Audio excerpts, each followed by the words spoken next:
कि अचानक एक लेजर सीधा एक छात्रा के सिर को चीरता हुआ निकल जाएगा। लड़की मौके पर ही मर गई और उसकी मौत ने सबको दहला दिया। छोटा जी फौरन आगे बढ़ा और उस मौत के दरवाजे को धक्का देकर खोल दिया। हैरानी की बात यह रही कि इस बार कोई नुकसान नहीं हुआ। ये देखकर बाकी तीनों भी उसके पीछे पीछे दौड़ पड़े। दरवाजा पार करते ही पीछे का कमरा जलते जलते राख हो गया। नए कमरे में जाकर देखा, वहीं दो दरवाजे, लेकिन इस बार सिर्फ 1 मिनट 50 सेकंड का वक्त।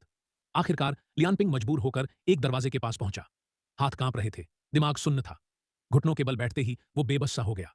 लेकिन फोन की काउंटडाउन नहीं रुक रही थी। कुनानपिंग गुस्से से बोला, तू ही तो कहता था हर गेम का हल होता है, आज कहां है तेरा दिमाग? लियानपिंग चुप हो गया और सीधा मौत का दरवाजा खोल दिया। किस्मत से यह सही निकला। सबने झट से उसके पीछे दौड़ लगा दी। अगले कमरे में टाइम और कम, सिर्फ 1 मिनट 40 सेकंड। इस बार छोटा जी को दरवाजे के पास जाना पड़ा। वो ठिठक गया। गुनानपिंग बेचैनी से लियानपिंग की तरफ घूमा। लियानपिंग, हमेशा तू ही रास्ता बताता है, अब क्या करना है? लियानपिंग खुद को बेबस महसूस कर ही रहा था कि अचानक उसके दिमाग में एक आइडिया आ गया। वो तेजी से आगे बढ़ा और फिर से सही दरवाजा खोल दिया। दरवाजा खुलते ही कुछ राहत मिली। लियानपिंग ने सबको समझाना शुरू किया। मैंने बाहर एक बीएमडब्ल्यू देखी थी। उसकी लंबाई करीब 4.94 मीटर। ये बिल्डिंग लगभग 4 कारों के बराबर लंबी है, यानी करीब 20 मीटर।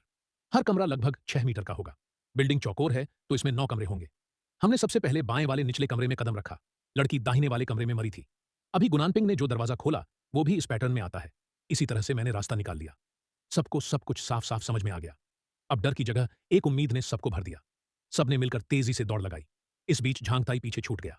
आग ने उसके पैरों को छू लिया। वो दर्द से चीख उठा, लेकिन रुकना मुमकिन नहीं था। सिर्फ 10 सेकंड बचे थे। लियानपिंग की चीखों के बीच सब दरवाजा पार कर ही गए। जैसे ही वो सुरक्षित जगह पहुंचे, फोन ने ऐलान किया, गेम खत्म। पर यह सुनकर भी किसी को चैन नहीं मिला। झांकताई के जले पैर और उस जलती मांस की गंध सबको याद दिला रही थी, बस एक गलती और आज सब मर जाते। तभी छोटा जी ने एक मेज पर नजर डाली। वहां एक ताश का पत्ता पड़ा था, क्लब 3। किसी को समझ ही नहीं आया इसका मतलब क्या है। तभी फोन पर एक और मैसेज आ गया। संदेश पढ़ने से पहले ही सामने एक आदमी प्रकट हुआ। पहले के किसी गेम का बचे हुए खिलाड़ी, जिसका पूरा शरीर घावों से भरा था। कितनी बार भी तुम बच जाओ, इस गेम का कोई अंत नहीं है। ये मौत तक पीछा नहीं छोड़ेगा। ये कहते ही अचानक एक लाल लेजर उसकी छाती के आर पार हो गई। वो मौके पर ही ढेर हो गया। चारों लड़के अभी जिंदा थे, लेकिन उन्हें समझ आ गया इस जगह पर उन्हें बस 3 दिन की मोहलत मिली है। इसके बाद फिर खेल शुरू होगा या फिर मौत। सबने एक साथ ऊपर आसमान की ओर देखा। लाल लेजर की लकीरें जैसे मौत की दरांती बनकर एक एक जान लेने के लिए उतर रही थीं। उन्हें यकीन हो गया, ये डरावना खेल अब शुरू ही हुआ है।